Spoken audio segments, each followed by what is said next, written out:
All right, everyone. Hello, it's Bob again. Actually, just a minute ago, I just finished the Max #2, but then I decided to do Elvira's House of Mystery #2. I have a bunch of these. Unfortunately, I do not have issue #1. Number ones are always the hardest to find of anything. Those are the ones that people try to hold on to and keep. But I do have issue 2 through like 10 or something like that of this book. So I was just going through it because I'm just a big fan of this. I thought this was a brilliant idea. I know that DC had their House of Mystery, House of Secrets, and the House of Mystery was run by Kane, and the House of Secrets was run by Abel. And here we have a picture of Kane. So apparently what's going on here is Elvira had come to this house, I think in issue #1, for a place to live. And the house is alive and has told Elvira, like, hey, we need you here to help us because you have to find Kane, who went missing. So I think Elvira, accepted that. So she just moved everything in, and she's like, hey, house, why don't you see if you can't find Kane or whatever to help carry my luggage. And the house is just like, hey, Elvira, we've been, around since 1748. We don't do shtick. And this, the house is like, but, and Elvira's like, but, there's always the butt of jokes, the butt of horny goat, pork butt, no pork, we are vegetarians, the house says. So seriously, they put as many jokes as they can into a page, and I kind of appreciate it. With these things, what we get is like a little horror anthology thing hosted by Elvira. So I think that's what I like about it. Although I think the only flaw I have with it is that we don't have enough Elvira. Later on she'll get her own series and such, in which I have like huge collected editions of those. But I wanted to go through this because I love the artwork so much. These people really knew how to do it. It's so much better than what I drew here, as you can see.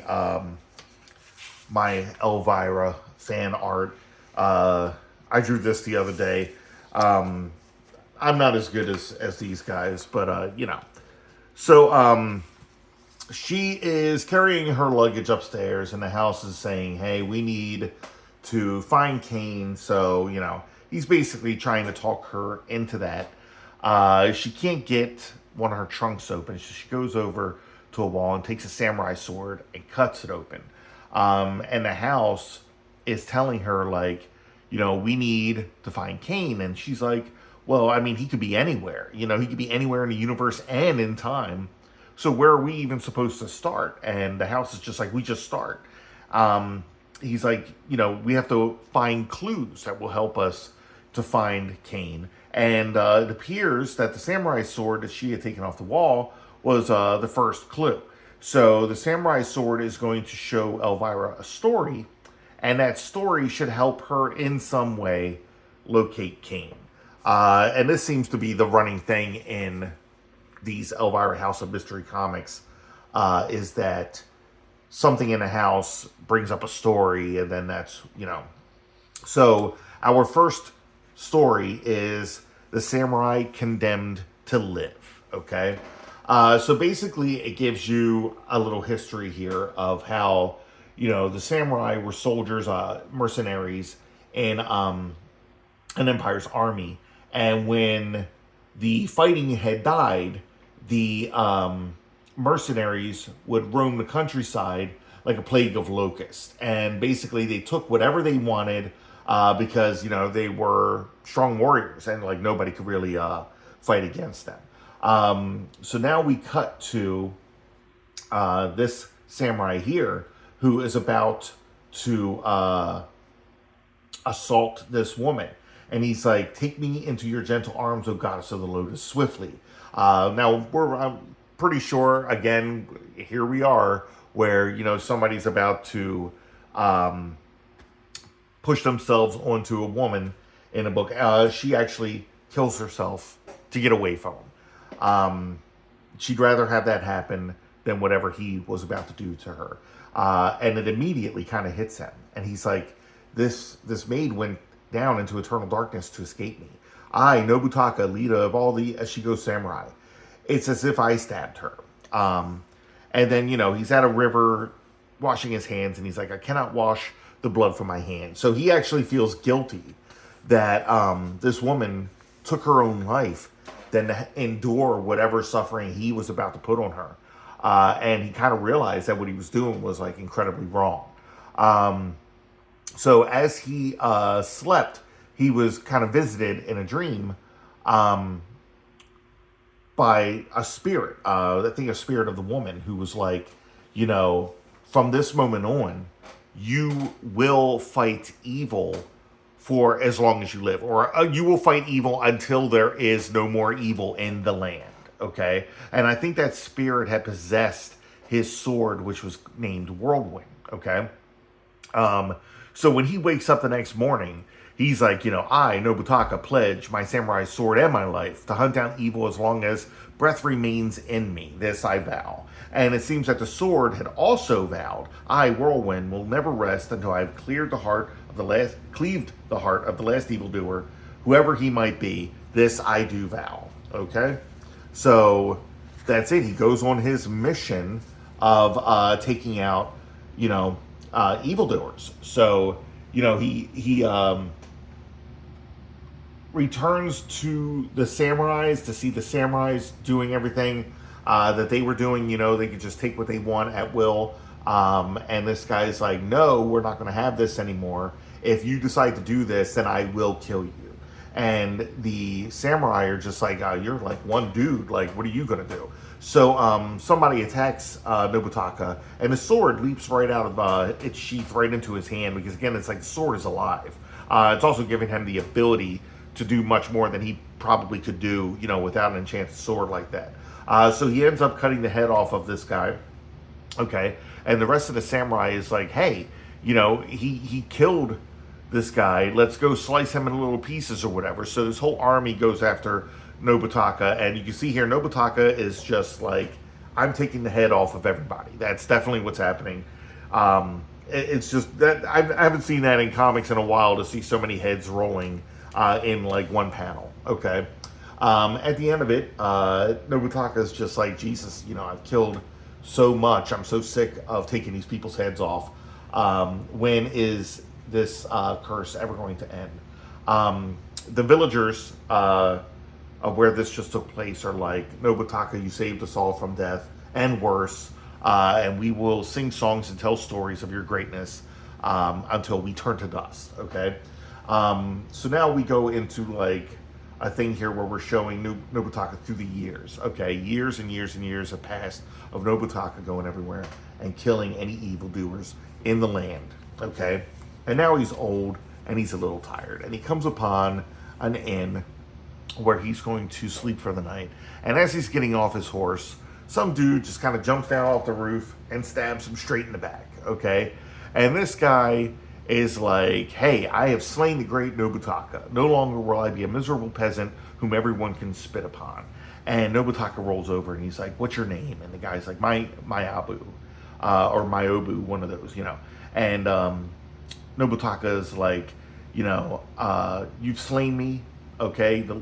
So now you will be the one to take up my fight. I curse you with this, okay?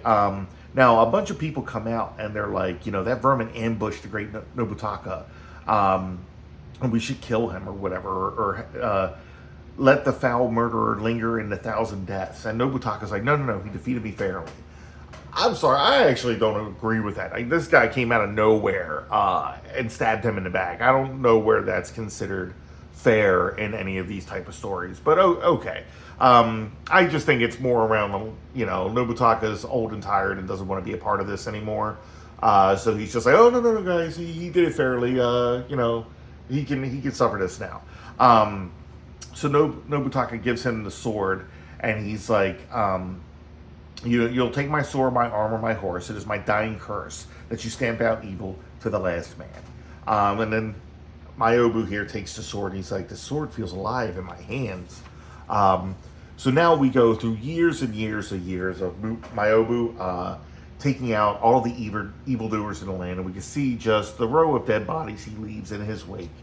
And then he discovers that, okay, there's one last enemy that he has to take care of, which is this fire-breathing dragon.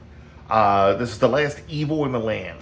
Okay, from what he knows. So he goes and he fights this dragon and he slays it. Okay, and he has won, and he's won more than just slaying the dragon. He's kind of won his life back. So he's like, I can rest now and throw this sword away. I have conquered all evil things in the land. And just as he says that, the sword jumps from his hand and turns around and stabs himself through the heart. And the sword says, there's still one evil left, you. If we remember, he did kill Nobutaka, and he did not do it fairly, and I think the sword knew that. And he was evil, even if he was doing the sword's bidding, basically because he was cursed. So here we go. I actually tend to love these type of ironic stories, these Twilight Zone type things, if you will, like, what ends up, killing the person is the thing that the person, wanted more than anything. Like if you look at Burgess Meredith in the Twilight Zone episode where all he wants to do is read, and then suddenly everyone is dead, and he has all the time in the world to read, but then he ends up breaking his glasses, so now he can't see anything because he's pretty much blind without them, so he's unable to read. Those are the ironic endings that I tend to love. I tried to do one myself in my little horror anthology, Night Terrors, that I did. But now we cut to Elvira, and we have these two guys out here, looks like, looking through the window outside. We can see here in this back, that they're looking. I have no idea who they are, and they haven't said anything in this issue. There's a good possibility that they said or did something in the first issue, okay? So she is just playing around with this samurai sword while the house is just like, Elvira, you need to continue your journey. Stop playing around with this stupid sword, okay? So then we cut to the second story, which is the samurai who surprised death, okay? So here we are. We got to get a little history here. We have a shogun who is having auditions, you can say, for soldiers on his army. And this guy Senzu here is like, I would like to be in your army to serve you. And somebody comes up to put him to the test and kicks him straight to the ground. And then Senzu gets up with his staff to start fighting, but this guy has a sword. So the guy keeps swiping until there's nothing left of this guy's bow staff. Senzu then sees that, he's got, the person he's fighting has a second sword, so he ends up snatching that and fighting the guy, and he actually takes the guy down. And he's like, choose whether he lives or dies, great Shogun. And the Shogun's like, let him live. That way you can teach him your tricks and make him a better warrior. Okay? But he's like, you may join my samurai to dazzle my enemies with your wile. Okay? So, he practices every day. And he also ended up falling in love with a geisha who wants him to stay. But he's like, I'm a samurai now. I have to prove myself. I have to, do great battles and such. And he has to leave in order to go to one of these great battles. The Shogun is like, or not the Shogun, but actually the guy that he defeated earlier. He's like, you have bested me in swordplay, Senzu. Let us see whether you run like a rabbit when we battle the Minamoto clan at Ugetsu. And Senzu is like, I will stand like a rock. Nothing can faze me because I'm brave, blah, blah, blah. So then the battle takes place, right? The arrows come rushing in. Immediately kills his friend and partner here. And Senzu, he's fighting, but he's just like, this is too much. This is not what I expected. This is not like the one-on-one fights that, I've had before. And, these battles are much different. And suddenly he actually sees death standing there in front of him. And he's like, this guy spoke the truth. Death awaits me, but he will not find me at Ugetsu. So he runs away. He flees the battle, like he said he wouldn't have done because, he didn't realize that he could have this kind of fear. But that fear took over and he ran. And he ran throughout the whole night, kept pushing his horse until he got to Toyama, okay? And he's here and he's happy. And he's like, no one will find me here at Toyama. I should be safe. And he stays at an inn, but the guilt of everything that he just did is weighing on him. He can't, the food tastes bad, the sake tastes horrible. Nothing's going to help him. Nothing's going to make him feel better. because he ended up leaving a battle and abandoning his shogun and his fellow samurai. So he's like, I can't do this. I can't live with myself in this manner. So I am going to go back to this battle. Nobody saw me leave. I can get back in and do whatever, and everything will be okay. But as he's leaving the inn, he notices that there are some mercenaries here that are drunk that are, again, assaulting some of the citizens in this village. Okay. So he runs to their aid. And he, of course, cuts them down. Okay. But as he does so, he's telling, the people they have nothing to fear anymore, when suddenly an arrow from the bushes shoots him straight in the heart. Okay. So he was ambushed by someone he didn't see. And that person comes running out to shoot him with another arrow, but he gets cut down. And the woman runs over to him. And, as he's lying in her arms, he's just like, what are you doing here? And he sees Death again. And Death is like, I wondered what you were doing here. I had an appointment. I wondered what you were doing at Ugetsu, because I had an appointment with you here at Toyama. So Death knew where he was going to die, and it was because of his fear that he went to the place where he was going to die. So he probably should have just stayed at Ugetsu, and perhaps he would have lived. So Elvira here, is totally into the stories that she just heard, and she's relating the samurai to cowboys in the Old West, right? So as she's swinging this sword around, she ends up launching the sword into a wall, which just so happens to be right next to a gun belt carrying 2 6-shooters, where she then puts on the cowboy hat and the guns, and she starts going through a bunch of cowboy sayings. And then we, of course, see that next issue is called Retribution, and we can see from the artwork here that it will be a Western issue. Okay, so this is Elvira House of Mysteries number 2. Okay, and join the Elvira fan club, huh? You can write to Elvira.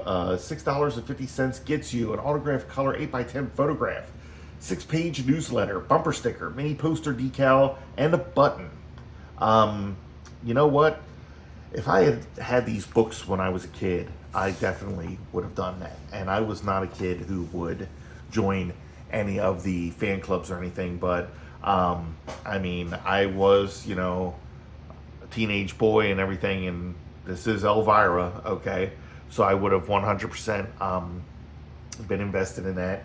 And probably would have joined it. So again, guys, that was Elvira House of Mystery number 2. Thank you guys for watching.